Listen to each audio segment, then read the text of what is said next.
आज हम बात करेंगे राघोपुर विधानसभा सीट की। राघोपुर विधानसभा सीट जहां से तेजस्वी यादव लगातार 2 बार से जीतते आ रहे हैं। कहीं ना कहीं राघोपुर विधानसभा सीट को यादव का गढ़ कहा जाता है। हमेशा यहां से यादव ही विधायक होते हैं, लेकिन अब की बार जो है कहा जा रहा है कि प्रशांत किशोर वहां से संभावित उम्मीदवार है। तो क्या प्रशांत किशोर तेजस्वी यादव को हरा पाएंगे? क्या अभेद किला जो है आरजेडी का उसको भेद पाएंगे प्रशांत किशोर? क्योंकि कहा जा रहा है कि प्रशांत किशोर जो है मुसलमानों का भी वोट काटने की क्षमता रखते हैं और यादवों का भी वोट काटने का क्षमता रखते हैं। आज हम राघोपुर सीट का पूरा समीकरण बताएंगे। क्या है राघोपुर, क्यों यहाँ से यादव ही जीतते रहे हैं। नमस्कार, मैं विष्णु राव और आप देख रहे हैं आक्रोश आपका न्यूज। चैनल पर नया है तो चैनल को सब्सक्राइब जरूर करें और वीडियो को ज़्यादा से ज़्यादा लाइक और ज़्यादा से ज़्यादा शेयर करें। बात करते हैं राघोपुर विधानसभा सीट की। राघोपुर विधानसभा सीट जहां यादव का गढ़ कहा जाता है, यहां से हमेशा यादव ही विधायक होता है। अगर कहा जाए तो यह जो है लालू प्रसाद यादव यानी आरजेडी का कहीं ना कहीं किला माना जाता है। यहां से लालू परिवार के विधायक हमेशा से जीतते रहे हैं। यूं कहा जाए तो राघोपुर से अगर कोई विधायक होता है तो वह यादव होता है। दूसरी जाति के बारे में तो सोचना ही मत। अब बात करते हैं अगर राघोपुर विधानसभा सीट से लालू परिवार से कौन कौन जीता है, तो सबसे पहले नाम आता है लालू प्रसाद यादव का। उसके बाद में राबड़ी देवी का। हालांकि राबड़ी देवी यहाँ से 2010 में शिकस्त भी पा चुकी है। उनको जेडीयू प्रत्याशी यहाँ से हरा भी चुके हैं। हालांकि 2010 की बात और थी, उस समय जो समय था वो अनुकूल नहीं था, क्योंकि उस समय जो है लालू प्रसाद यादव जो है चारा घोटाले में फंसे हुए थे और यही कारण था कि उस समय राबड़ी देवी को हार का सामना करना पड़ा। लेकिन राबड़ी देवी 2010 में हार का सामना तो जरूर की, लेकिन उसके बाद फिर एक बार लालू परिवार की वापसी राघोपुर में हुई। राघोपुर विधानसभा सीट से 2015 में तेजस्वी यादव एक बार फिर से विधायक बने और फिर उसके बाद 2020 में भी तेजस्वी यादव वहां से विधायक बने। कहीं ना कहीं राघोपुर को अगर देखा जाए तो राघोपुर जो है यादवों का अभेद किला माना जाता है।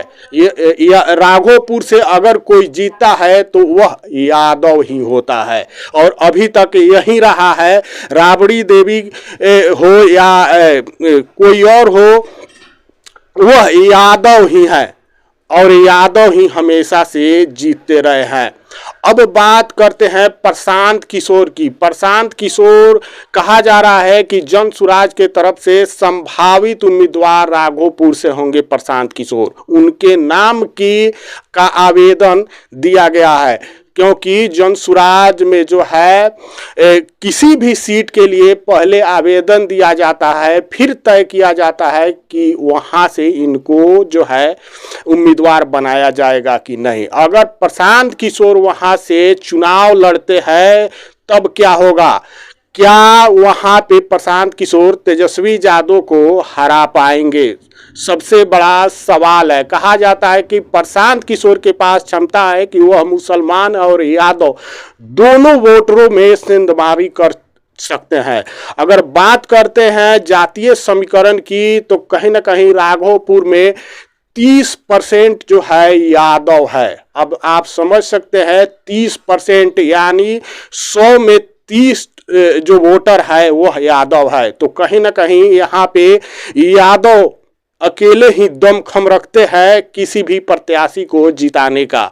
उसके बाद दूसरे नंबर पर अगर राघोपुर में बात करें तो राजपूत वोटर राघोपुर में है, 21% जो है राजपूत वोटर है। उसके बाद में अगर बात करें नंबर आता है रविदास की, रविदास जो है 8% है, जो कहीं ना कहीं पाला पलट सकते हैं। लेकिन सवाल यह है कि क्या यादवों पर भारी पड़ेंगे राजपूत। सबसे बड़ा सवाल है कि इससे पहले जब राकेश रोशन 2020 में चुनाव लड़े थे एलजेपी से और वहां बीजेपी ने अपना उम्मीदवार दिया था, इन दोनों की अगर बात करें तो राकेश रोशन 20,000 तक वोट लेने में सक्षम हुए थे। वहीं बीजेपी के जो उम्मीदवार है और राकेश रोशन जो एलजेपी के उम्मीदवार है, जो राजपूत उम्मीदवार वहां पे थे, राकेश रोशन जो थे वो राजपूत उम्मीदवार थे, लेकिन 20,000 ही वोट लेने में सक्षम हुए। और इन दोनों के का अगर वोट देखा जाए तो तेजस्वी यादव से कम था, यानी तेजस्वी यादव वहां पे इन दोनों पर भारी है। कहीं ना कहीं किसी के वोट काटने की वजह से तेजस्वी यादव वहां पे चुनाव नहीं जीते। तेजस्वी यादव का अपना वहां पे वोट बैंक है, जिसके दम पर तेजस्वी यादव वहां 2 बार से विधायक बन रहे हैं। अब ऐसे में प्रशांत किशोर वहां पे जनसुराज से कहीं ना कहीं संभावित उम्मीदवार है। तो क्या प्रशांत किशोर को राजपूत समाज का वोट मिल जाएगा? राजपूत समाज की अगर बात करें तो कहा जाता है कि राजपूत जो है एनडीए के समर्थक है। ऐसे में अगर राजपूत एनडीए के समर्थन में जाते हैं तो क्या प्रशांत किशोर वहां तेजस्वी यादव के इर्द गिर्द भी टिक पाएंगे? सबसे बड़ा सवाल है। ये मुसलमानों की संख्या भी वहां अच्छी खासी है, लेकिन इतनी नहीं है कि चुनाव जिता सके प्रशांत किशोर को। वहीं यादव की बात करें तो क्या यादव को छोड़कर, अगर प्रशांत किशोर यादव नहीं है, ऐसे में क्या तेजस्वी यादव को छोड़कर वहां पे प्रशांत किशोर को वोट यादव देंगे? जिनकी क्षमता, जिनकी परसेंटेज वहां पे 30% है। ऐसे में देखा जाए तो राघोपुर सीट से तेजस्वी यादव को कहीं ना कहीं हिला पाना मुश्किल नजर आ रहा है। लेकिन जिस प्रकार से माहौल बदल रहा है, प्रशांत किशोर की लोकप्रियता बढ़ रही है और जिस प्रकार से कहीं ना कहीं बिहार में वो बदलाव की एक जो है हवा चारों तरफ प्रशांत किशोर के द्वारा बहाई जा रही है, ऐसे में अगर बिहार बदलाव की ओर बढ़ा तो कुछ भी हो सकता है। लेकिन राघोपुर सीट जो है कहीं ना कहीं लालू प्रसाद यादव और यादवों का इस पर पूरा कब्जा